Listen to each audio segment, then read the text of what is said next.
Hello students, कैसे हो? अच्छे हो ना सब? अभी तो फ़िलहाल आप सब फेस्टिवल मना रहे होंगे घर पे। अच्छी बात है। अभी आप घर पे मम्मी के साथ पापा के साथ लॉकडाउन में भी फेस्टिवल अच्छे से मना रहे होंगे।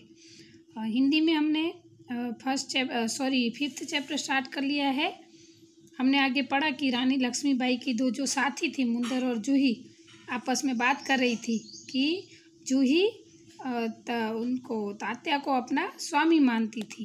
तो मुंदर उनको कहना चाहती थी कि अगर तू उसे अपना स्वामी मानती है तो उसे समझा कि अभी ये सब भोग विलास छोड़कर, विलासिता छोड़ के झांसी को बचाने के लिए तैयार हो जाए से। मुंदर, जूही तू तो नाराज़ हो गई। मेरा यह मतलब नहीं था। मैं तो केवल इतना ही कहना चाहती थी कि जब तूने इन्हें अपना स्वामी मान लिया है तो उन्हें रोकती क्यों नहीं? लक्ष्मीबाई, जूही ने उन्हें रोका है मुंदर, मैं जानती हूँ। जब राव साहब के कहने पर तात्या इसे नाचने के लिए बुलाने को आए थे तो इसने उनको बुरी तरह धुतकार दिया था। राव साहब और तात्या दोनों उन दोनों के बीच में अच्छी बनती थी। तो लक्ष्मीबाई को पता था कि एक बार तात्या ने राव साहब को कहने पर जूही को नाचने के लिए, मैंने पहले भी कह दिया है कि पहले राजा महाराज जो उसके प्रधान थे, वो सब बड़े बड़े सेनापति थे, वो अपना टाइम बिताने के लिए नृत्यांगना उनके वहाँ पे होती थी। ऐसे स्त्रियों को बुलाते थे और वहाँ पे संगीत का जलसा करते थे। तो ऐसे एक बार राव साहब ने तात्या को कहा कि वो जूही को भी बुलाए, लेकिन जूही ने उनको साफ मना कर दिया था। जूही, हाँ रानी, मैं स्वराज्य के लिए नाच सकती हूँ, बराबर नाच रही हूँ, परंतु विलासिता में डूबने के लिए अपनी कला को किसी के गले की फांसी नहीं बना सकती। जो मुझको ऐसा करने के लिए कहते हैं उनको मैं ठोकर मार सकती हूँ। जूही के दिल में भी झांसी के प्रति देश प्रेम था। तो वो रानी कहती है कि मैं नाच तो सकती हूँ, लेकिन स्वराज्य के लिए, किसी की विलासिता या तो किसी को खुशी देने के लिए नहीं। अगर ऐसे कोई व्यक्ति मुझे कहेंगे तो मैं उसको ठोकर मार सकती हूँ। लक्ष्मीबाई दीर्घ निश्वास लेकर, मतलब આપણે જેને ઊંડા શ્વાસ કહીએ ગુજરાતીમાં, એમ ठोकर ही तो नहीं मार सकती जूही, यही दर्द तो हमें कचोट रहा है। अगर ठोकर मारकर हम उनकी मदहोशी दूर कर सकते तो बात ही क्या थी।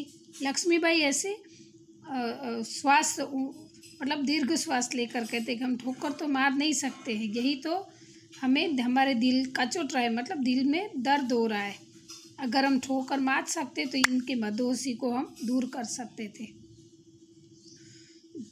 जूही, कई साहब, मैं औरों की बात नहीं जानती।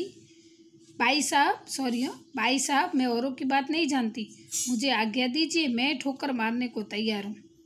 जूही हिम्मत से बोलती है कि मैं दूसरों का नहीं छोड़ती, लेकिन मुझे अगर आपकी आज्ञा होगी तो मैं इनको ठोकर मार दूंगी।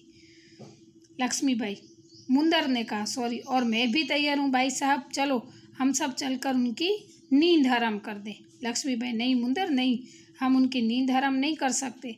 अब तो दुश्मन की ठोकर ही उनको उस नींद से जगा सकती है। मतलब दुश्मनों का आक्रमण हो चुका था झांसी पर, लेकिन ये इनके झांसी के सेनापति और प्रमुख जो थे मंत्री, वो सारे भोग विलासिता में डूबे थे। तो रानी लक्ष्मीबाई कहती कि अब हम जगाएंगे, उससे कुछ नहीं होगा, उनको तो दुश्मन की ठोकर ही जगा सकती है। जूही, दुश्मन की ठोकर, ये आप क्या कह रही हो? लक्ष्मीबाई, हाँ जूही, दोस्त की ठोकर अविश्वास की खाई और भी चौड़ा कर देती है। क्या तुम नहीं जानती कि हम एक दूसरे को किस दृष्टि से देखते हैं? क्या ऐसी स्थिति में मेरे कुछ कहने से शंकाओं की घटा और भी गहरा नहीं उठेगी?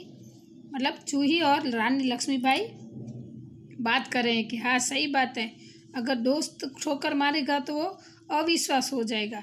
कि फिर लक्ष्मीबाई जूही को समझाती है कि तुम नहीं जानती कि हम एक दूसरे को किस दृष्टि से देखते हैं। ऐसी स्थिति में मेरे कुछ कहने से शंकाओं की घटा और भी, मतलब आपस में एक दूसरे के ऊपर वो लोग शंका कर रहे थे, और अगर इसमें लक्ष्मीबाई ऐसा करेगी तो शंका और भी गहरी हो जाएगी।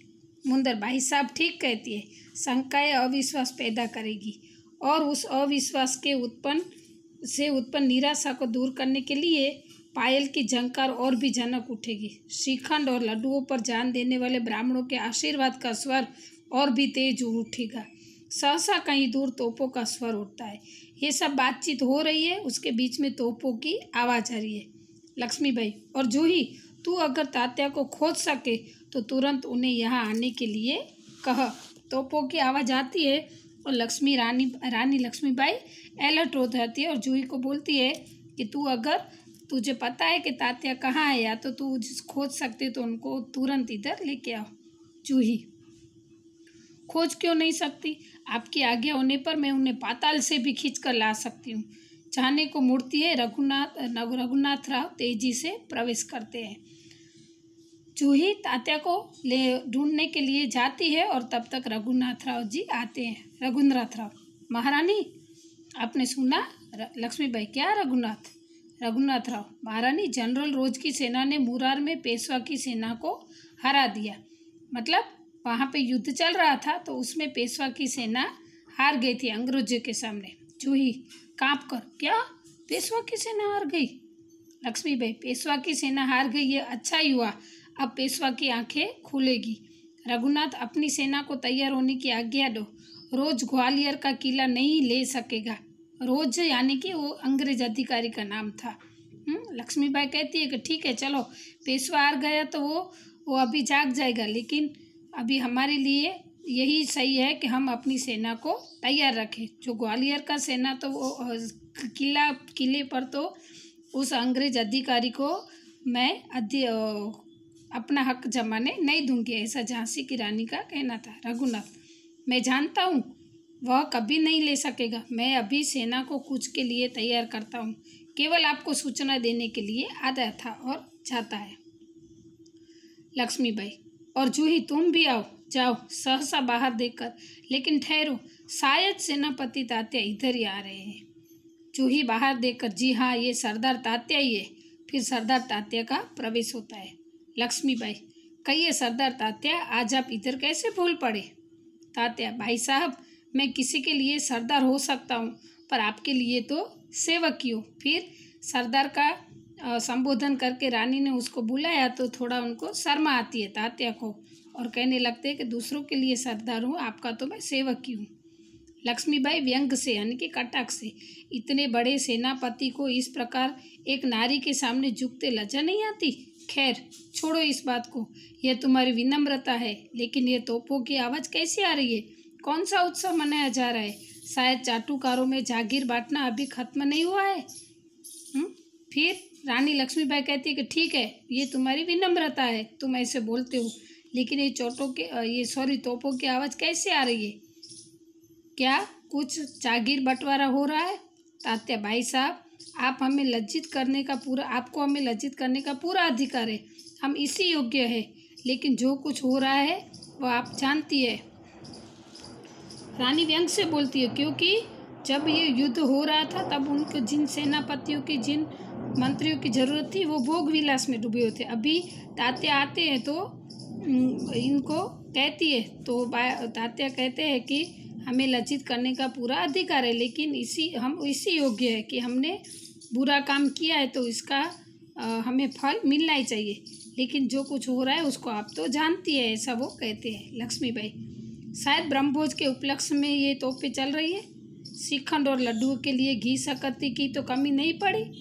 वापस से झांसी रानी लक्ष्मीबाई कटाक्ष में बोलती है कि क्या ब्राह्मण का भोजन हो रहा है? घी और श्रीखंड तो कम नहीं हुआ है ना? जूही, सरकार, इस बार इनको माफ़ कर दीजिए। तात्या व्यग्र होकर, भाई साहब, आप यूँ कब तक फटकारती रहेगी? लक्ष्मीबाई, तू कहती है, अच्छा, लेकिन मुंदर का फिर प्रवेश होता है। मुंदर कहती है, सरकार, सेना तैयार है।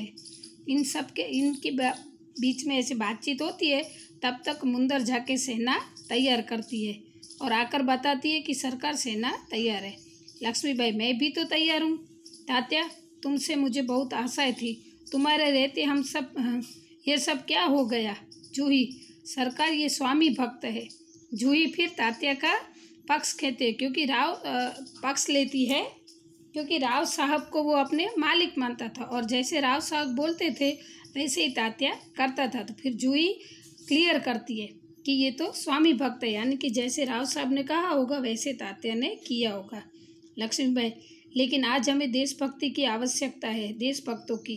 खैर, अब भी कुछ नहीं बिगड़ा, अब भी बहुत कुछ किया जा सकता है। तात्या, इसलिए तो आया हूँ भाई साहब, आप जो कहेगी वही करूँगा, जो योजना बनाए उसी पर चलूँगा। फिर लक्ष्मीबाई बोलती है, तो लाओ, जाओ, तलवार संभालो, नुपुरों की झनकार के स्थान पर तोपों की गर्जना होने दो। भूल जाओ राग रंग, याद रखो हमें स्वराज्य लेना है, हमें रणभूमि में मौत से झुकना है। तात्या, महारानी की आपकी जय हो, मैं युद्ध के लिए तैयार होकर आया। फिर इनके बीच में बातचीत होती है और महारानी तात्या को युद्ध के लिए आदेश देते हैं और तात्या उसके आदेश का मान रखता है। लक्ष्मीबाई, जानती हूँ, लेकिन सेनापति इस बार ये याद रखना कि यदि दुर्भाग्य से विजय न मिल सकी तो तुम्हें सेना और सामग्री दोनों को दुश्मन के घेरे से निकाल कर ले जाना है।